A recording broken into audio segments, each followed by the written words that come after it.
So hello guys, कहानियों की संग्रह यूट्यूब चैनल पे आपका बहुत बहुत स्वागत है। दोस्तों, आज की इस कहानी से आपको बहुत कुछ सीखने को मिलेगी। तो दोस्तों, आप सबसे एक छोटा सा रिक्वेस्ट है कि आप सब इस कहानी को जरूर लास्ट तक सुनिएगा और आपको ये कहानी अच्छी लगती हो तो प्लीज इस कहानी को जरूर लाइक कर दीजिएगा।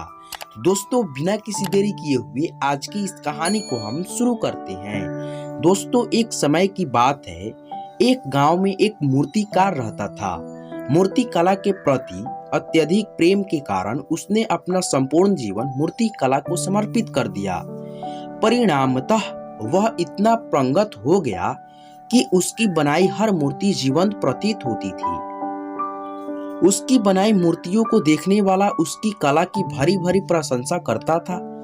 उसके गांव में ही नहीं बल्कि उसकी कला के चर्चे दूर दूर के नगर और गांव में होने लगे थे। ऐसी स्थिति में जैसा सामान्यतः होता है वैसे ही मूर्तिकार के साथ भी हुआ।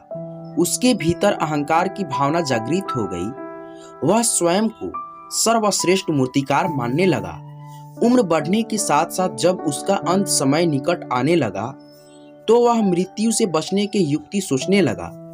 वह किसी भी तरह स्वयं को यमदूत की दृष्टि से बचाना चाहता था ताकि वह उसके प्राण न हर सके। अंततः उसे एक युक्ति सूझ ही गई। उसने अपनी बेमिसाल मूर्ति कला का प्रदर्शन करते हुए 10 मूर्तियों का निर्माण किया। वे सभी मूर्तियां दिखने में हूबहू उसके समान थी। निर्मित होने के पश्चात सभी मूर्तियां इतनी जीवंत प्रतीत होने लगी कि मूर्तियों और मूर्तिकार में कोई अंतर न रहा।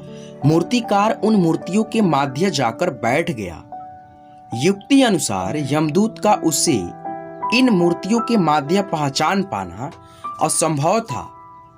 उसकी युक्ति कारगर भी सिद्ध हुई। जब यमदूत उसके प्राण हरने आया तो 11 एक सिर की मूर्तियों को देख चकित रह गया। वह उन मूर्तियों में अंतर कर पाने में असमर्थ था, किंतु उसे ज्ञात था कि इन्हीं मूर्तियों के माध्य मूर्तिकार छुपा बैठा है। मूर्तिकार के प्राण हरने के लिए उसकी पहचान आवश्यक थी। उसके प्राण न हरने पाने का अर्थ था प्राकृतिक के नियम के विरुद्ध जाना। प्राकृतिक के नियम के अनुसार मूर्तिकार का अंत समय आ चुका था। मूर्तिकार की पहचान करने के लिए यमदूत हर मूर्ति को तोड़कर देख सकता था, किंतु वह कला का अपमान नहीं करना चाहता था। इसलिए इस समस्या का उसने एक अलग ही तोड़ निकाला।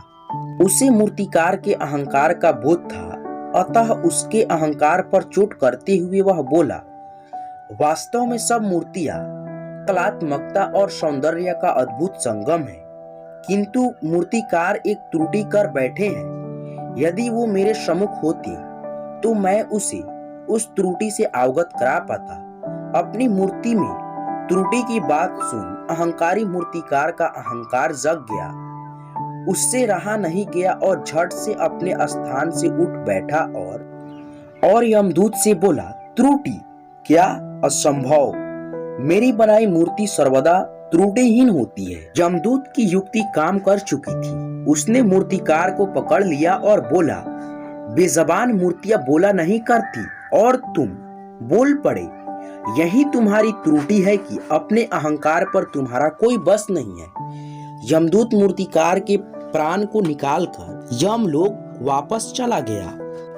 तो दोस्तों, इस कहानी को सुनकर हमें यह शिक्षा मिलती है कि अहंकार विनाश का कारण है।